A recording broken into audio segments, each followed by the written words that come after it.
Welcome. In front of me is a Motorola Moto E6s, and today I'll show you how you can hard reset this phone through recovery mode.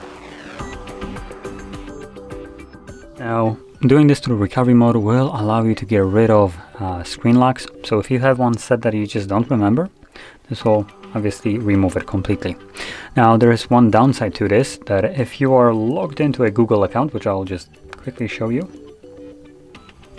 So under accounts, if you're logged into a Google account, the device will become FRP locked. And just to kind of explain what this means is, once the reset of the device is finished and you're going to the setup, you will need to verify either the Google account or the previously used screen lock to finish up the setup.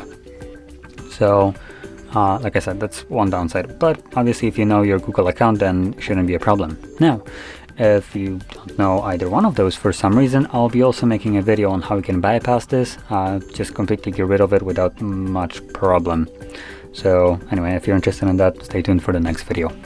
Now, jumping back to this one, let me lock the device and we can begin reset. So you can see pattern. So start off by turning off the device. When the phone turns off, you want to hold power and volume up at the same time.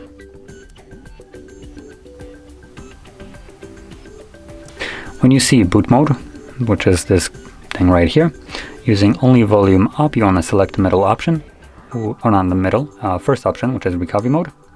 So just make sure that the arrow jumps all the way back, and then press volume down to confirm it.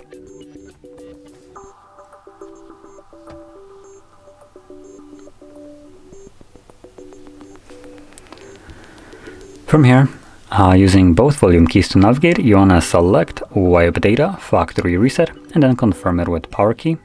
Select yes.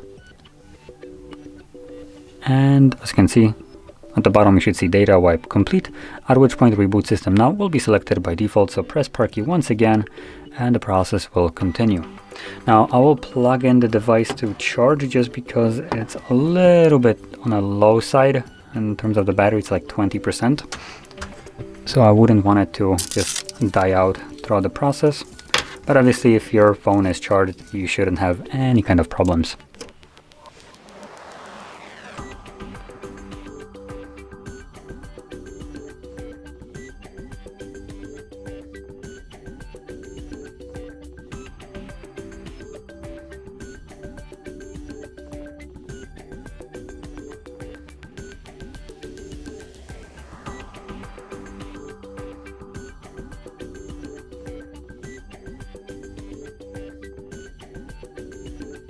And as you can see, the reset is now finished and you can set up your phone however you like. Now, like I mentioned before, for me the device will become FRP locked, which you can see it right here. So I'll be doing a video on how you can bypass this. Now, with this being said, if you found this video helpful, don't forget to hit like, subscribe, and thanks for watching.